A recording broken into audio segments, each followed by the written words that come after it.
I think if I could get you to do one thing,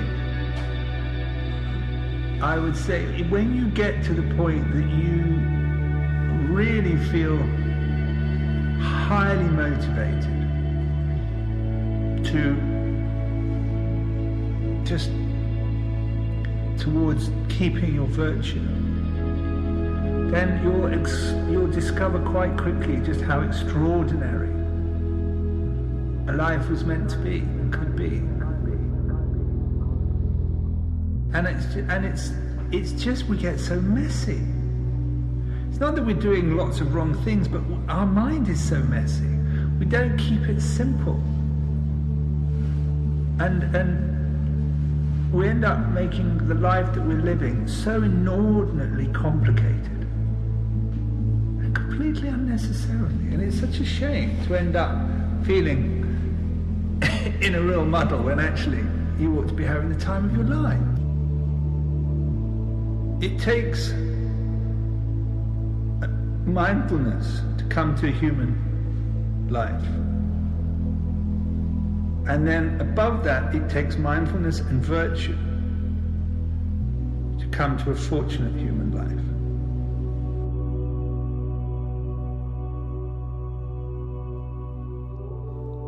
Hello, and welcome to the Unapologetically Human podcast with Dan Boyven. This past week and a half now, has been a struggle for me. And the reason why is that I finally launched my podcast. I finally did this thing that I have been wanting to do and talking about with my friends, my family, my loved ones for so long. You know, I made my artwork, I made my first couple episodes, I launched it, I've gotten a ton of positive feedback, and I am so grateful for you, whoever is listening to this right now, for being here, for being a part of this, and for so many of you that have been encouraging me along my way for much longer than, this past little bit since I launched, but for years with the things that I've been putting out there. And it's felt really, really great to have this sense of accomplishment that I've done this thing. I've created this thing. I'm like, fuck yeah, fucking right. I'm awesome. And then in trying to actually sit down to create the next episode, I've been going into my regular ways of hyper analyzing. This is what I want to do.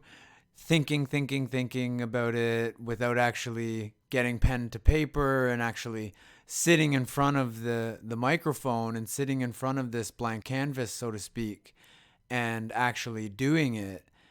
It's just my regular ways of being, of procrastinating, have just been so present. And it's really ironic because what I decided that I wanted to make this episode about is what's been holding me back. I had mentioned in the last episode that I created that comprehensive explanation and I launched that in October of 2018. And then afterward, I just kind of didn't do anything with the podcast. And I want to share some of the reasons why that is. And it's been a really challenging experience this last week, kind of like this very meta thing where what I want to talk about, what's holding me back and what I think is holding so many of us back is present and in the way of me even making this.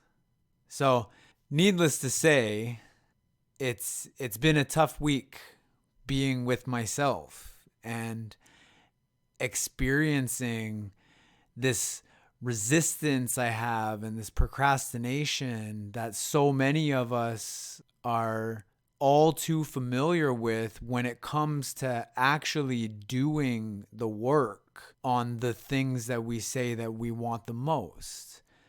And that might be something to do with your health, maybe eating better, might be creating some art, a business, dating.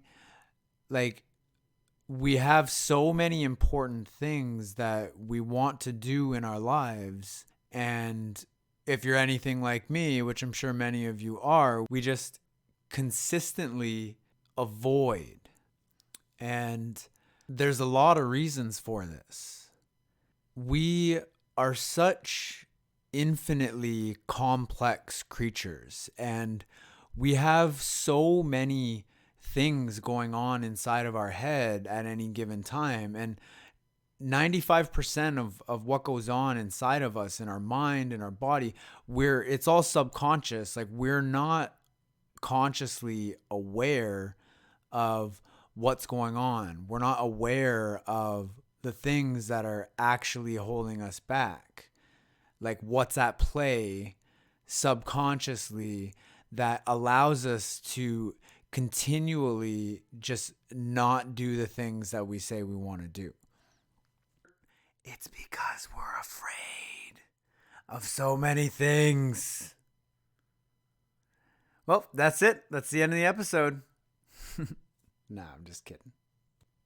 Most of the programs that I've taken in the past couple years, whether that be programs directed towards understanding my challenges with my mental health, or entrepreneur programs, or personal professional growth programs, meditation programs, pretty much every one of them is focused around this idea of awareness and being mindful of what's actually going on that leads us to behave in the way that we do.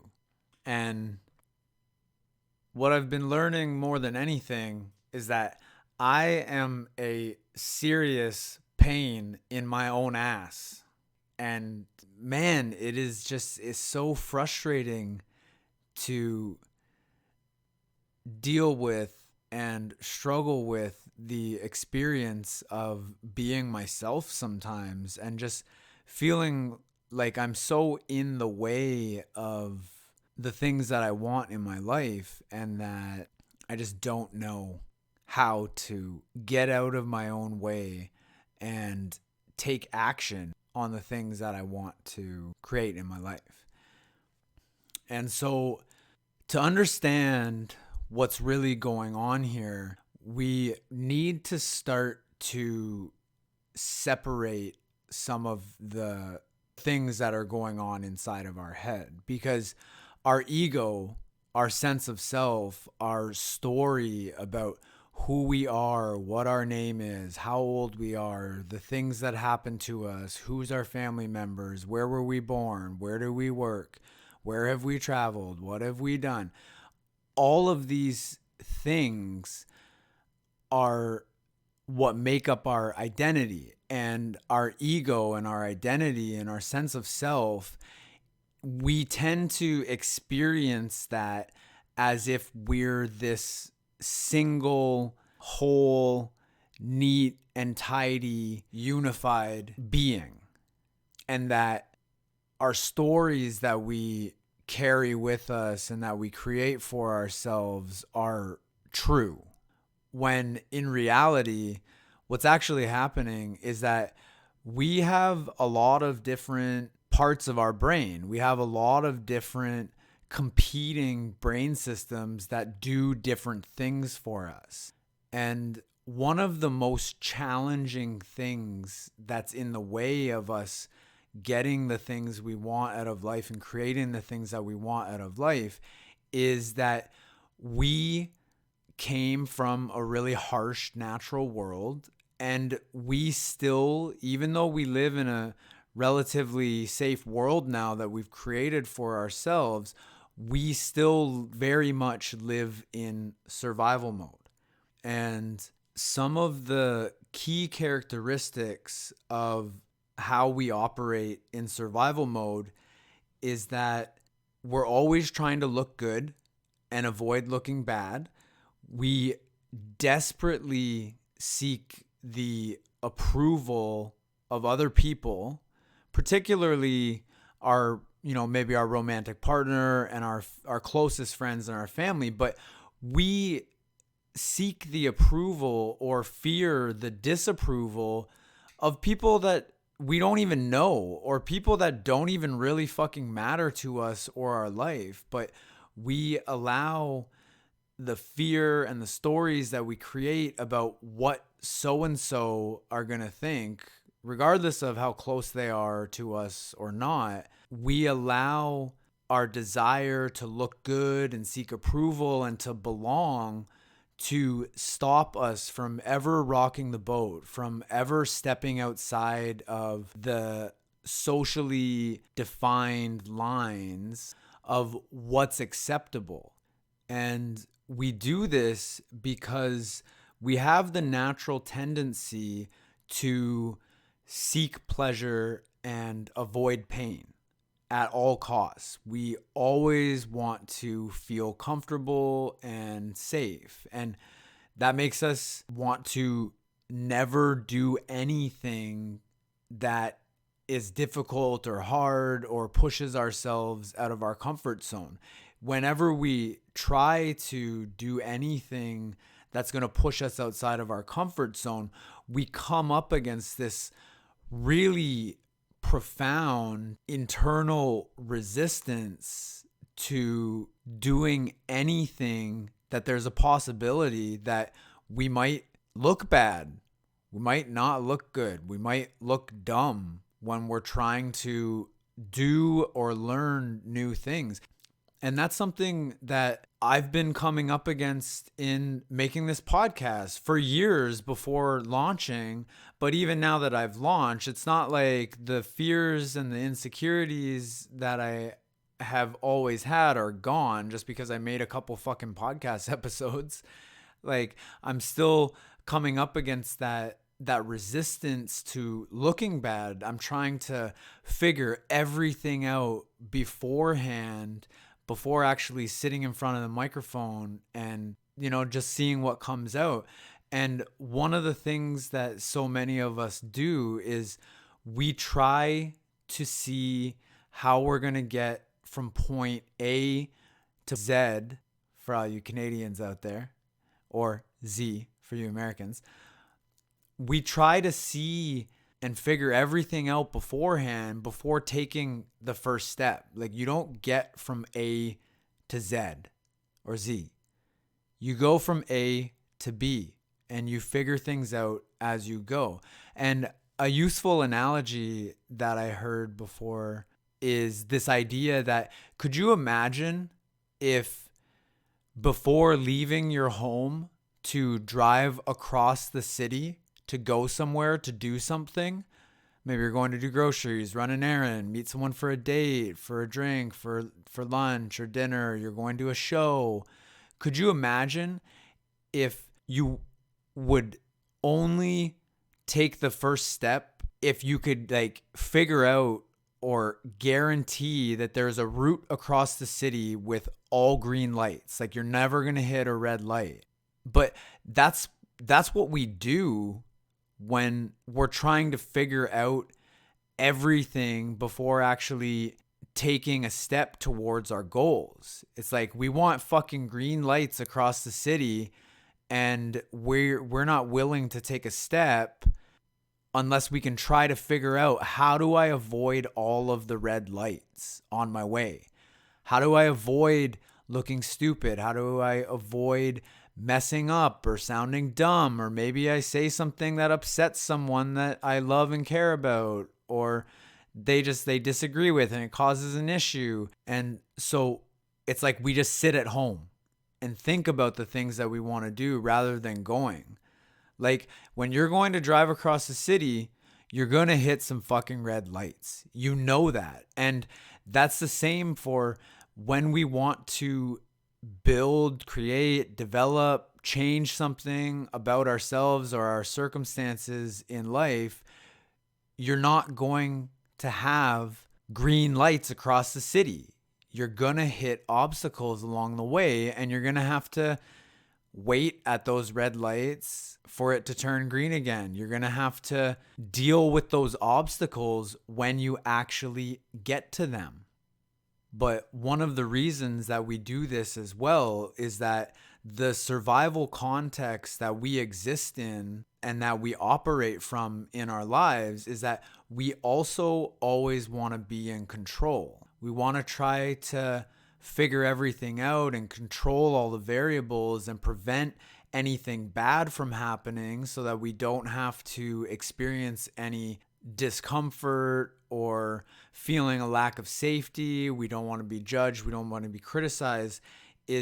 We're constantly trying to be in control and to avoid being dominated by anybody else. And we can't live inside this survival context of trying to always look good, never look bad, seeking approval and belonging, always being right, always being in control, avoiding domination, and seeking comfort and safety and avoiding discomfort and any sort of pain, and create the things that we want to create in life. I heard a statistic recently that only about 2% of the human population have figured out how to master themselves so that they're the type of people that actually do the things that they say they want and are going to do, to be able to live a life that's free of or relatively free of regret. And that's a sad statistic, to think that only 2% of the human population that's ever lived has been able to live a life relatively free of regret.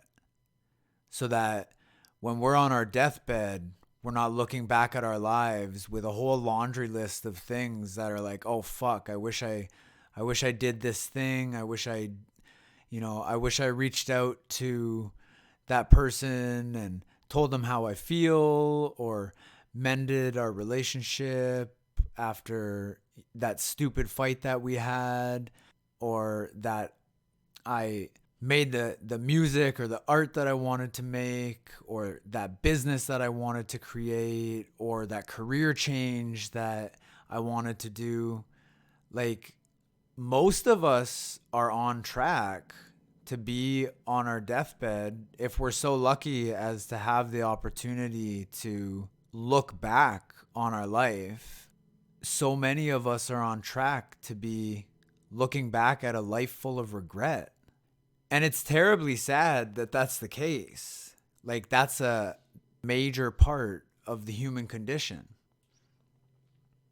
Now, I apologize, because my goal here is in no way, shape, or form to make you feel fucking depressed about the human condition and your own situation, if it's anything like mine, of how much you're in your own fucking way in your life. But this episode's about what's holding us back. So there are certainly things that we can do, things that we can learn, ways that we can train ourselves to overcome these things. But for now, let's just outline this a little bit more. Because most of us don't understand ourselves. We don't understand our minds, and we don't know how to really control our minds in order to do the things that we want to do. Because we really didn't learn about this at all. I don't know about you, but my parents and my teachers and the shows that I watched on TV didn't teach me fuck all about how my mind works and what's going on inside of me, how to understand myself and other people and the world that we live in, really, and how to understand and push through the resistance that we experience with our natural survival mechanisms. And there's this saying that your mind is an excellent servant, but a terrible master. And for so many of us, our mind is our master, especially if you struggle with any sort of mental health issues like depression or anxiety or addiction. It's like our mind just completely runs out of control and like we can't do anything about it. And then it just goes on repeat on the hamster wheel. And so many programs that I've taken and teachers and mentors and trainers and so many of the inspirational and motivational and self-help and personal and professional growth content that we find in such abundance online today is focused around raising your level of awareness of what is going on, like what's actually happening. And this is one of the hardest things you could ever possibly imagine or ask of yourself. So, like, give yourself a break and don't get down on yourself too much when this comes up again and again in your life. Even when you have accomplished things, even when you've created things, this resistance and this way of being tends to come back.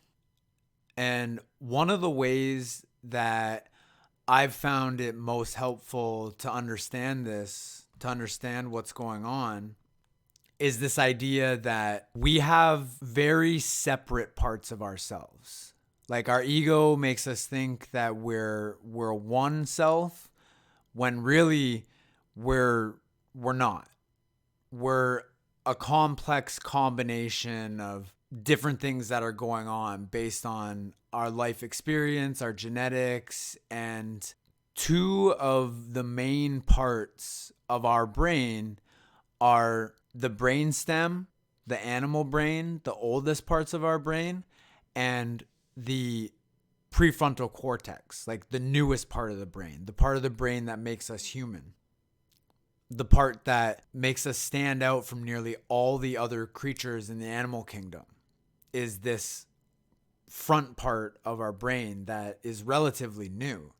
And the animal part of our brain, our brainstem, the part of our brain that dictates the survival mode that directs most of us through most of our life, is literally millions of years old.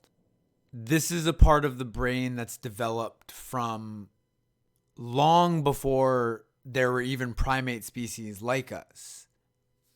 I read somewhere that some of our oldest ancestors that are like us are like 2 or 3 million years old. And this brain stem, this oldest part of the brain, is much, much older than them.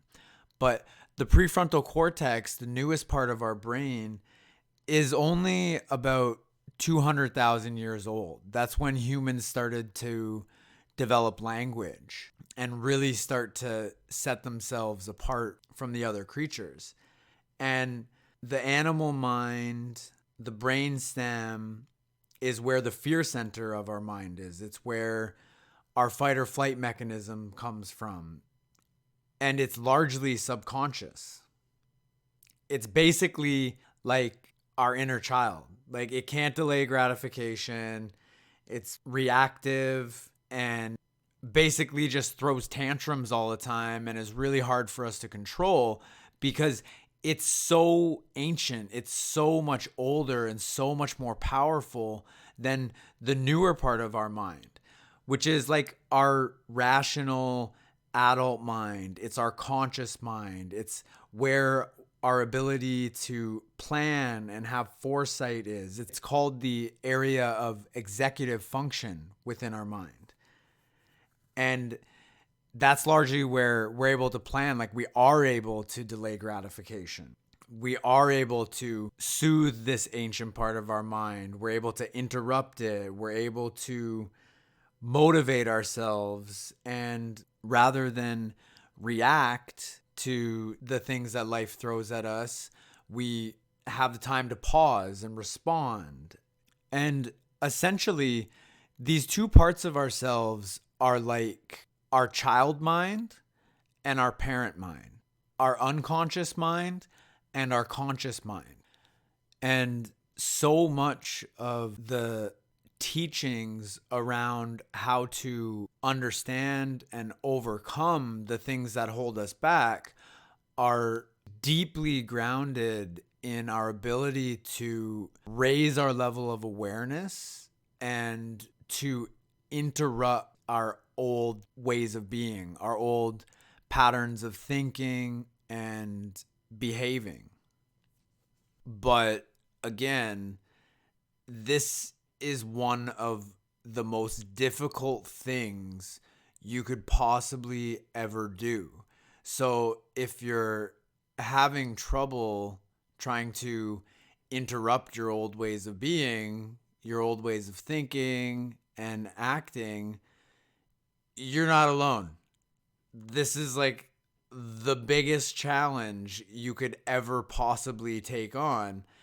And you got to just take it easy on yourself and have some compassion for yourself that this is a journey. It's extremely difficult to train yourself to be more aware, more mindful, and able to have your newer prefrontal cortex interrupt your brainstem, right? Because we naturally exist in this survival mode. We don't naturally exist in awareness. And it's because literally every single thing that has lived before humans only had survival mode. They only had reaction. They only had instinct. It's only when humans came along and this new part of our brain developed that we developed consciousness, that we developed the ability to think and plan long term. Otherwise, the completely normal and natural way of existing is just in survival mode. It's in the moment, it's in the now, and it's in the short term, because the survival mode part of our brain that runs our lives most of the time and our egos are extremely self-centered. It's all me, myself, and I. What's in it for me and what's in it for me right now? And, this is our challenge individually, and collectively we're all operating like this together. And it's our challenge collectively to be more aware, because look at the world that we live in. Our businesses, our governments have operated in survival mode since the beginning of time as well. For the most part, it's always short-term, quarterly profits, what's in it for me right now, corruption, bribery, like all this shit that is like the parasitic nature of the biggest challenges that we have as individuals and collectively as a species are all because of this same type of thing that we all deal with, right? And as we get older and develop more technology and deeper knowledge like neuroscience and how the mind actually works, and as we develop more technology that gives us data and feedback about what's going on in the world, and like big data gives us eyes on things that we could never see before. As we grow and as we develop as individuals and as a species, we start to raise our awareness. But for many people, they never do it because it takes conscious effort. Like, you will live your whole life in survival mode, in being relatively self-centered, and not necessarily like you're a bad person or you're a fucking asshole or something like that. Like, it's just, it's our natural way of being. There's nothing there's nothing inherently bad or wrong about it. It just doesn't work for us to get the things that we want out of our lives, or to create the things that we want to create together, to create the types of businesses and the type of society that we want to have, right? Like, all of this stuff takes conscious, sustained effort on our parts, and to constantly be working to not only be more aware and to see what kind of like mode or way of being we're operating from in any given moment, but to also be able to have tools to interrupt that.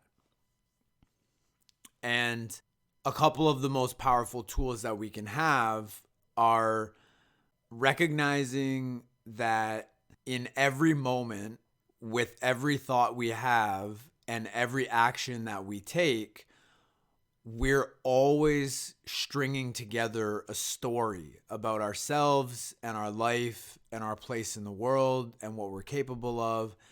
And it's the stories that we tell ourselves, that we've told ourselves historically throughout our lives, and in any moment with any actions that we take or we don't take, and what we're capable of doing and creating for ourselves in the future.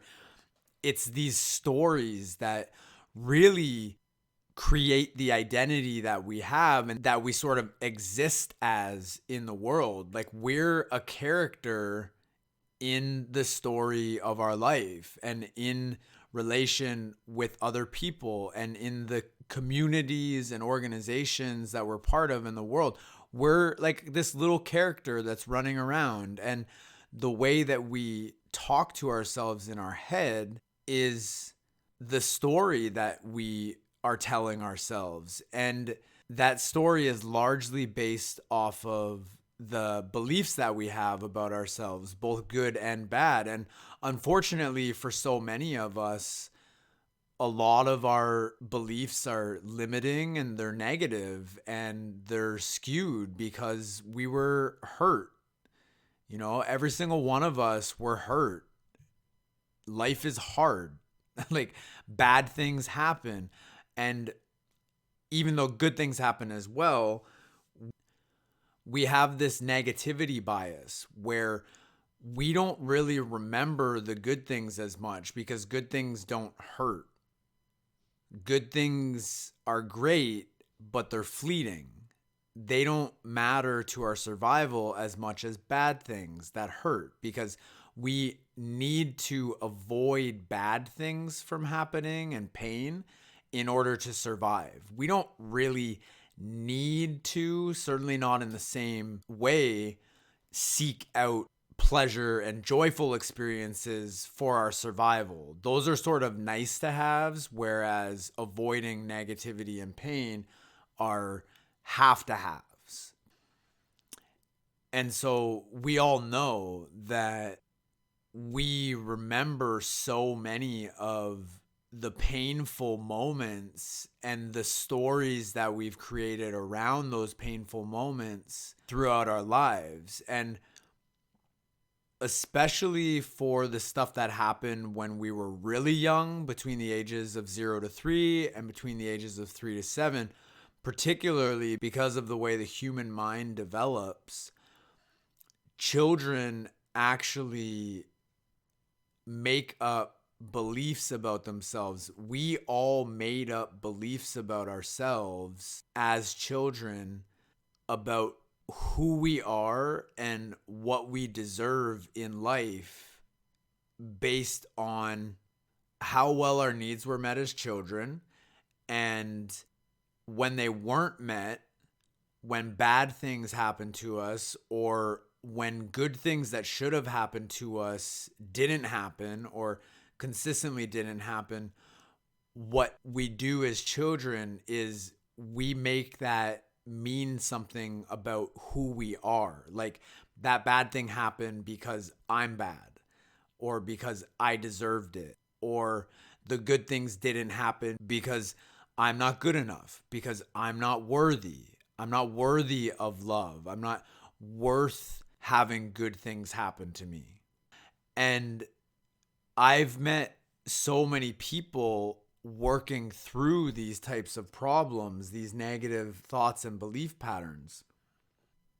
And so one of the best things that we can do is to recognize that we're always telling ourselves stories about ourselves, about being good enough or being deserving or being worthy or being smart enough or being capable or incapable. And so many of us are constantly repeating to ourselves that like we can't do this or that thing because of XYZ reason. And so often the reasons that we give are because so and so did this, therefore I can't do this thing. Like, what this has really looked like for me in my life is this victim story, which so many of us are telling ourselves, our own version of our own victim story. Mine has been that my parents, my family, my siblings, they didn't treat me well and they didn't love me. And so I've struggled with depression and anxiety and self-worth issues and low self-confidence and addiction issues and stuff like that for my whole life. And it's everybody else's fault. And it's my teacher's fault and the education system and our society's fault that I am the way I am because I was taught what I was taught and I wasn't taught what I wasn't taught. And now the challenges that I have had and that I continue to experience in my life are because of all these other people, and they're not because of me, right? And it's both the lack of taking responsibility for ourselves and realizing that we're just telling ourselves a story that limits us rather than empowers us. Those are two of the most important things that we have to begin to become aware of and interrupt if we're to create ourselves to be and our life to be the way that we actually want them to be. And as far as the stories go and recognizing that we're telling ourselves stories, one of the most powerful lessons that I've learned is to separate the fact that what happened in our life and the stories that we tell ourselves about what happened in our life are two very different things. We tend to think they're the same thing. We think that the story we tell ourselves about what happened is actually what happened, but that's not true. And one of the best examples of how unreliable our stories are is that eyewitness testimonies are generally speaking not admissible in court as evidence anymore, because if a cop comes to the scene of a crime and asks 10 different witnesses what happened, they're going to get 10 different answers, because what we think happened and how we interpret things are not facts. They're not what actually happened. So for a lot of us, we did have like fucking shitty things happen to us in our lives. Some people got raped, molested. Some people got the shit kicked out of them or abandoned or like all sorts of fucking terrible things. But whether it was the worst types of things we can imagine happening to a person, or it was just that maybe a parent wasn't around, or your sibling was mean to you, or you got bullied at school or something, like everything is subjective and relative to us as individuals with our experience as a human being. So if you never had all this super fucking terrible stuff happen to you, then whatever was the worst stuff that happened to you, according to you and your experience, it doesn't matter. Like, it can still affect you the same way. Even the ability for people to get PTSD, to have post-traumatic stress disorder, it actually can happen for any reason. You know, it happens to a lot of people who are away at war, you know, in some of the most horrific circumstances that you could ever possibly imagine being in, you know, seeing your friends die, being in like gun battles and all sorts of shit, killing people, whatever. Like, lots of people get PTSD from that type of stuff, but basically anyone could get PTSD for anything if it's traumatic enough for them, right? So bad things have happened to all of us, basically, right? Whatever end of the scale of severity those things are, they were our experience as individuals, and they were what we know, and they affected us however they affected us. But one of the worst things that we do to ourselves in life is we tell the story of what happened again and again and again. Like I did for so many years, this story about my parents and my siblings and the education system, and that I didn't get prepared for the world in the way that I needed to. And we're all doing that all the time, right? So the things that happened to us when we were younger, many of it is stuff that happened that we're carrying all the way from the time that we were little. But, you know, lots of shitty things happen when we're teenagers, and at any age, it doesn't matter. But it's like the thing that happened, and it might have sucked. But what's actually the worst part about it is us telling ourselves the story again and again and again throughout our lives. So when you start to realize that the story you're telling yourself is actually what's harming you now, and it's not the thing that happened, because the thing that happened was an event or an experience in a moment of time in the past, and the past doesn't actually exist, only now exists. So that thing happened, and now it's in the past, now it's done.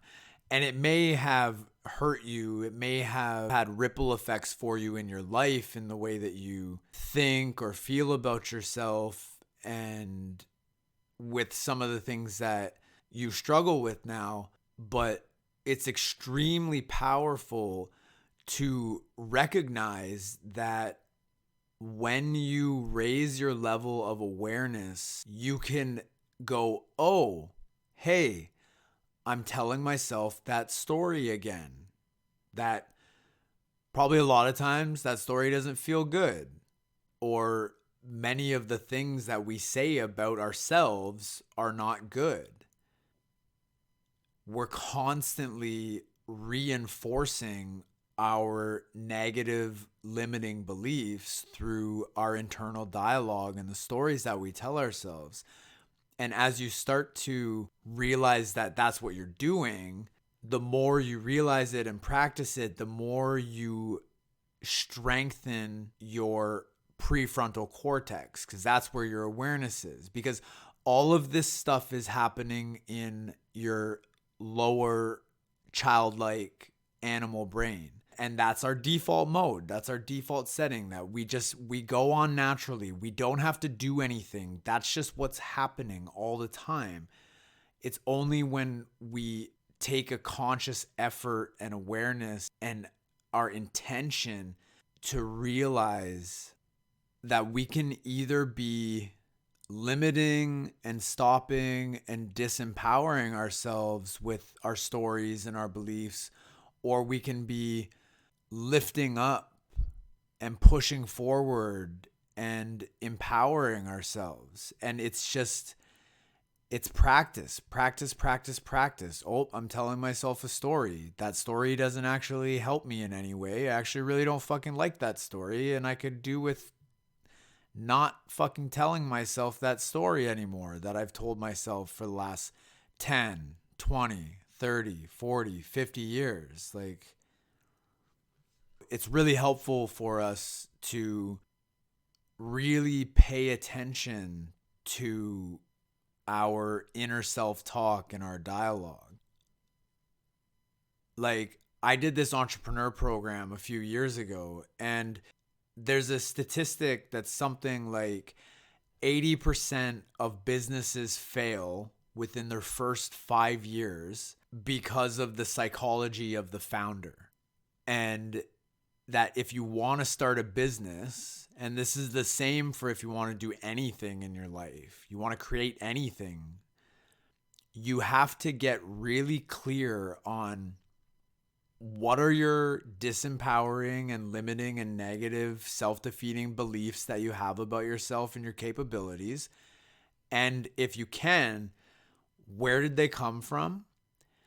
And then you have to systematically challenge them. And in each and every moment, be aware of whether or not your thinking and your behavior is being driven by your limiting beliefs or your empowering beliefs.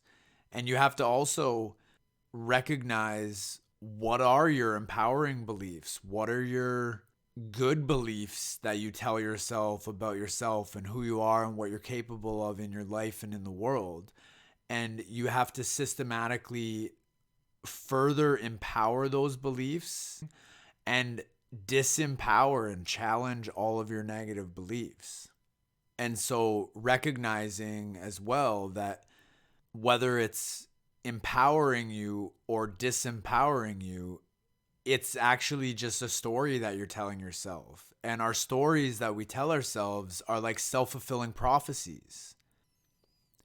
But we have the power as humans with this new part of our mind to choose what that story is going to be. So if you're going to choose the story, which for many of us is not easy, especially to change it when we've been telling ourselves the same story for so fucking long, but we do have the power through practice, through training, and raising our awareness to choose the story that you're telling yourself, the way you're thinking in each and every moment, and recognize when you're stopping and putting yourself down and limiting yourself that you actually can shift out of that. You can change that.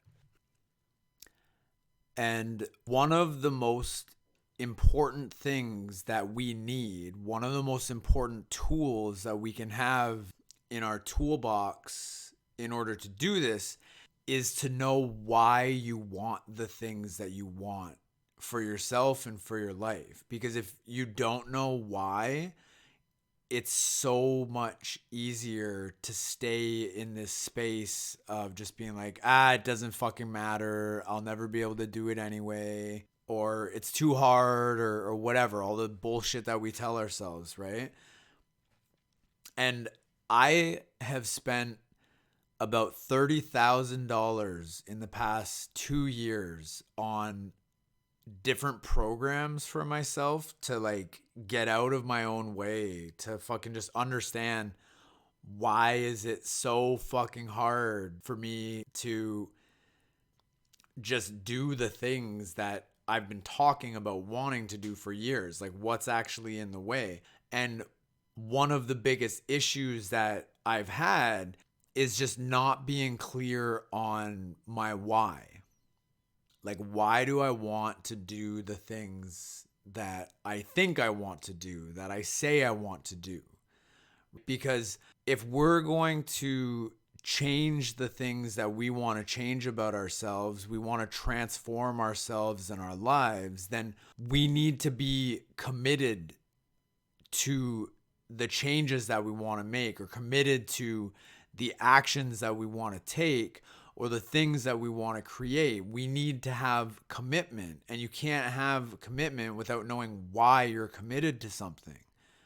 And the flip side of that as well is getting crystal clear on what are the costs of you not doing the things that you want to do. What are the costs of you continuing to do the things you're doing, to think the way you're thinking, to act the way that you're acting? Like, what's the cost going to be if you continue to be like that for another year, another 5 years, another 10 years? Like, what is your life going to look like? How are you going to feel in 5 or 10 years or more, maybe for the rest of your life, if you keep thinking and behaving in the way that you have been up until now? Those aren't easy things to come up with. Even if you spend a lot of time and you feel like I have, that you are pretty crystal clear on why you want to do the things you want to do, why you want to be who you want to become, why you want to create the things that you want to create, and what the costs are of you continuing to act in the ways that you always have.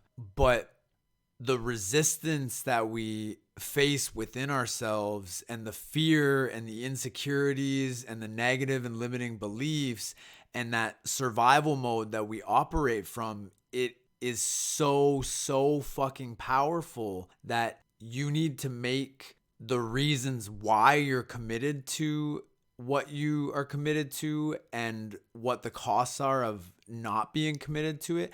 You need to make those things bigger and more crystal clear than you can possibly fucking imagine. Otherwise, they won't be big enough to overcome our natural way of being in survival mode, because it's so powerful.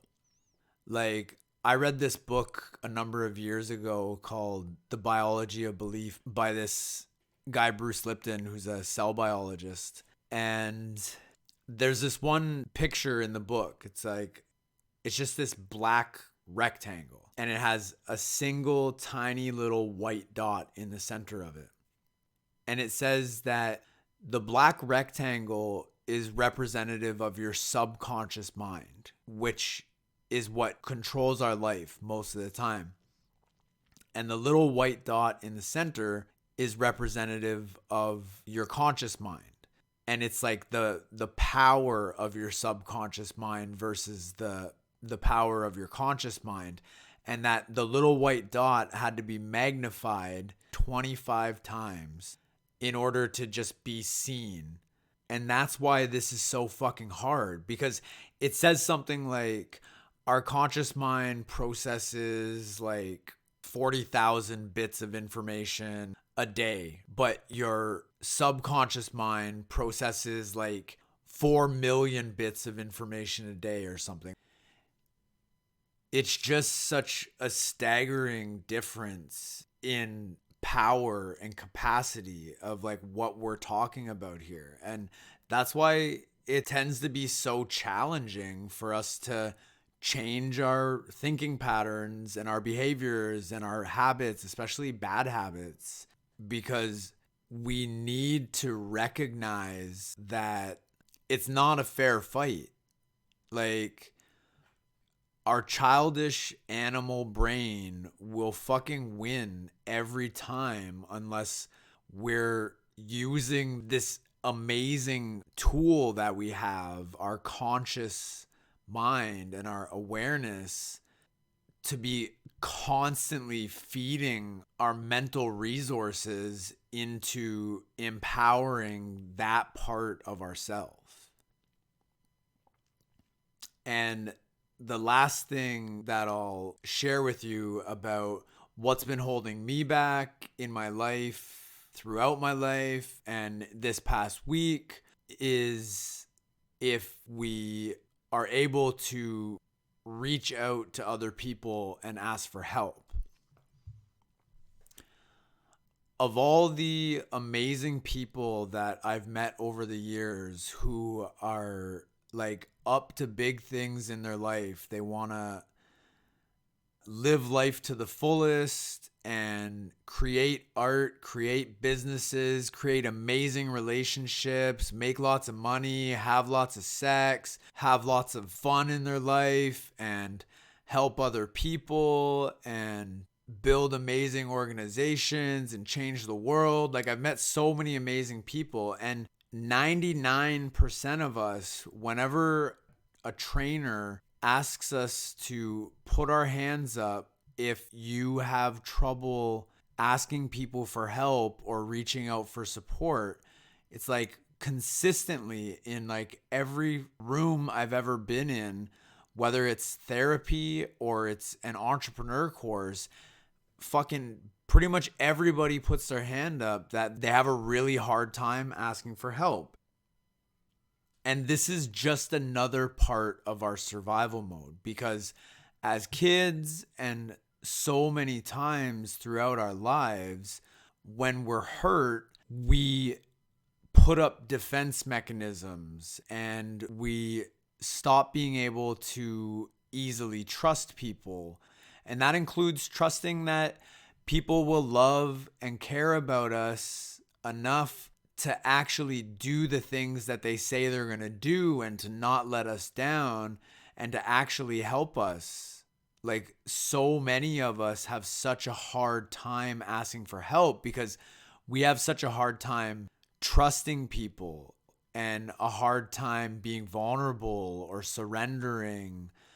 Because sometimes we think we need to do it ourselves or else it's not going to get done right either. And we let our perfectionism get in the way as well. And we lone wolf so many things in our lives and try to do it all our own. And for most of us, that doesn't work. Like, we can do some pretty amazing things by ourselves as individuals. We certainly can. But we need each other. We need help. We need communities if we want to actually go as far as we want to go in life. Like, there's that old saying, like, if you want to go fast, go alone. But if you want to go far, go together. And so this past week, I've been sitting around in my apartment thinking about what I want to do for this podcast and just not really talking to anybody about the challenges that I've been having or reaching out or asking for support or help. And like, I'm in a leadership program right now.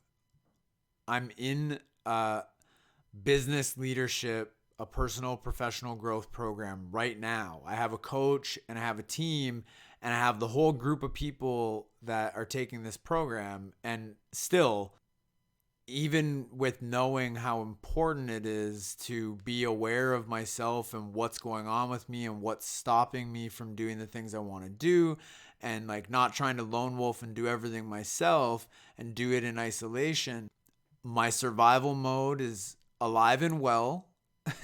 And I just sit here struggling. And what actually has helped me get a little bit of a fire under my ass and a little bit of external accountability is I had a group call with my group and I told them what was going on and they asked how they could support me. And I said, you probably like get on my ass about actually doing it. And that'll help me to have people be like, are you working on it? What are you doing? Why aren't you doing it? Like, my coach asked me, she's like, why the fuck are you here? Like, why are you in this program if you want to just keep getting the same results that you've always gotten by doing the same things you've always done? Like, why are you here?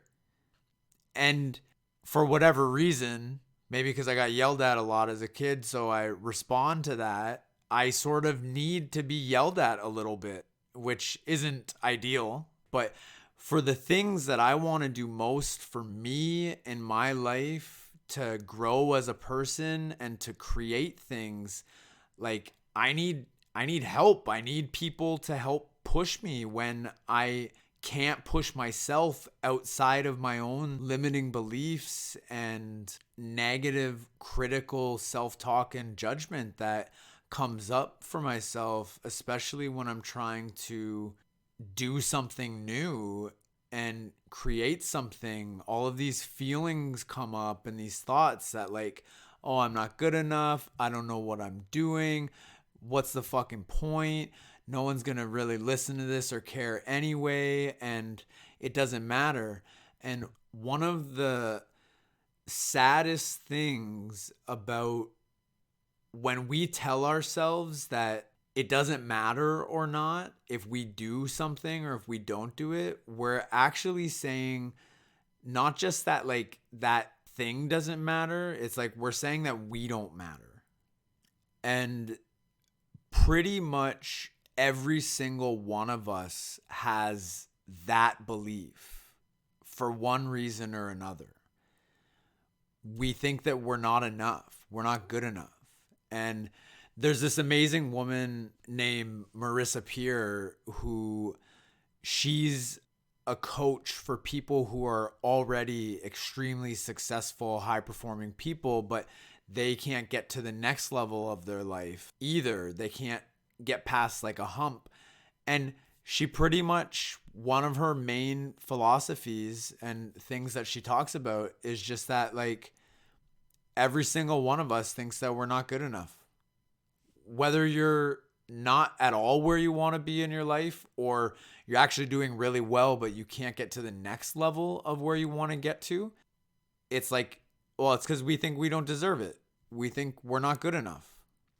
And it's a real tragedy that that's part of the survival mode and the defense mechanisms, the barriers that we put up and the limiting beliefs that we have about ourselves and the stories that we tell ourselves about the painful things that happened in our life, that at the heart of all of that stuff, we tend to all think that we're not good enough. For whatever reason, something happened to us, something someone said to us or did to us has made us think that we're not good enough, we're not smart enough, we're not deserving enough, we're not worthy enough, we're not lovable, we're not enough. And those beliefs exist in our subconscious, in our animal brain, in our childlike brain, and in our limiting beliefs and in the stories that we tell ourselves that hold us back and that give us permission to hide and play small in our life and not do the things that we want to do. And one of the most important things that we can do, and most of us need to do, is to surround ourselves with other people that are interested in similar things and trying to improve themselves and create things as well. Because for so many of us, we have friends and family members that aren't really into the things we're into, and they're not supporting us in our life to help us to change the way we think and behave. And so just like we have to work to consciously be aware of the way we're thinking and behaving, we have to consciously put in the effort to surround ourselves with people that are going to help us as well, and to not try to do things by ourselves, and to learn to reach out for help and to find people in our lives that we actually can let our barriers down and be vulnerable and trust people and ask for help and surrender and actually accept people's help. Because even when people offer help or people will say that they're down to help us, so often we actually have a really hard time accepting that help as well. So, in conclusion, our old way of thinking and being and behaving and being in survival mode and talking to ourselves like shit and disempowering ourselves with our negative critical self-talk and our limiting beliefs in our life, and being surrounded by people in our life that aren't aligned with our vision for ourselves and our life and our future and the things that we want to create in the world, that's all what can be called the world of the ordinary or the mediocre. And what we're doing when we're consciously choosing stories and empowering beliefs and on a consistent basis working to build up our awareness and interrupt our old ways of being and to surround ourselves with people that are aligned with the types of things we want to learn and will help us get to the places that we want to get to in our life. Like, that way of being and thinking and operating and empowering yourself and other people and being surrounded by other people that are lifting you up and pushing you forward in your life, that is this like world of infinite possibilities. And in each and every moment, we get to choose whether we're going to be in that old bullshit, in that old mediocre world of the ordinary, or if we're going to choose consciously to interrupt that when we notice it, when we're aware that that's what we're doing, and to just step outside of that and step outside of all of our normal reasons and complaints and excuses for why we don't do or can't do the things that we want to do in our life. And when you step outside of that, you step into this world of infinite possibility where you have the power as a human being to choose whatever you actually want. Choose your thoughts, choose your habits, choose your behavior and your actions. Choose who you're going to hang out with and spend time with, and whether these thoughts and actions and other people in our lives are either going to continue to hold us back or if they're going to push us forward towards actually achieving our goals and creating our vision for ourselves and our lives and what we create in the world and making that a reality. Phew. Oh, man. Whew. Okay, I got through it. Glad that's over. This has been a really challenging episode for me to gather my thoughts together and to sit through the resistance and discomfort and all my old bullshit stories about myself and what I'm capable of. And if you made it this far, fucking right. I'm glad you're here. Let me know what you thought, what you think. Hopefully you got some value from this. Hopefully my endless blabbering entertained you in some way, or you can connect with my story and my struggle. And, if I can be one of those people in your life that can help to push you forward, then right on, man. All right. That's it for episode 3 on What's Holding Us Back. See you next time.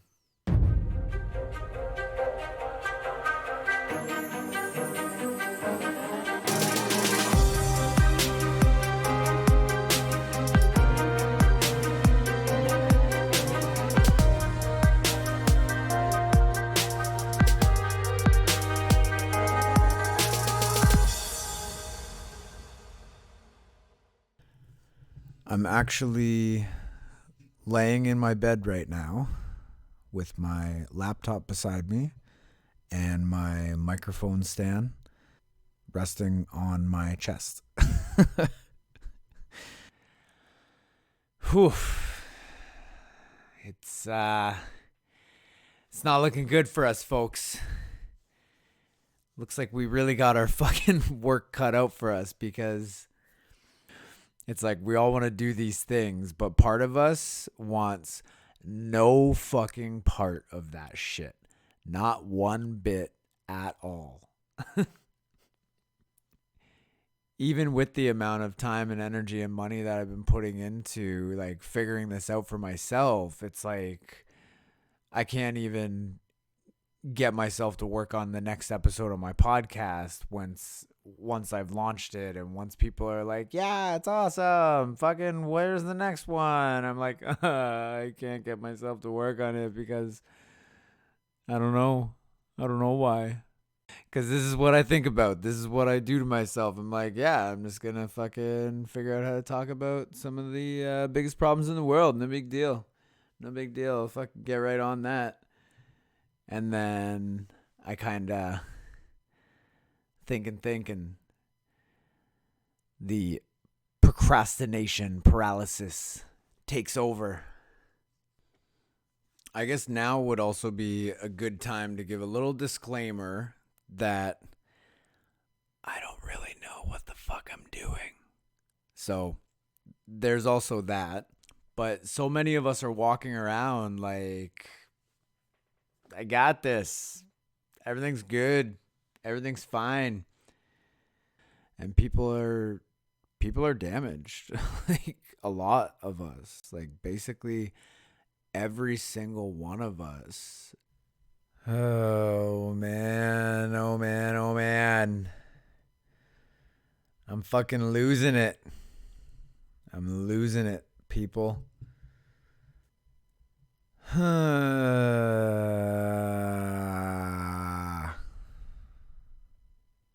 It's making me feel like I'm a fucking crazy person.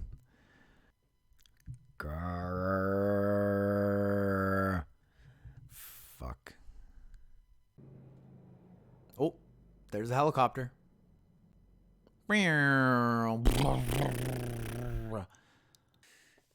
Fuck.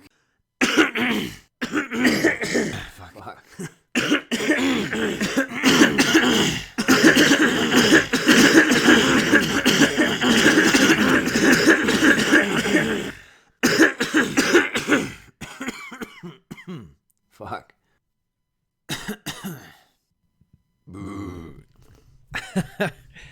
I'm so fucking immature. I literally just tried to record a fart into my microphone. It didn't work very well. And then you'll get to the end of it having had an awesome time, knowing that that was something you'd recommend to others.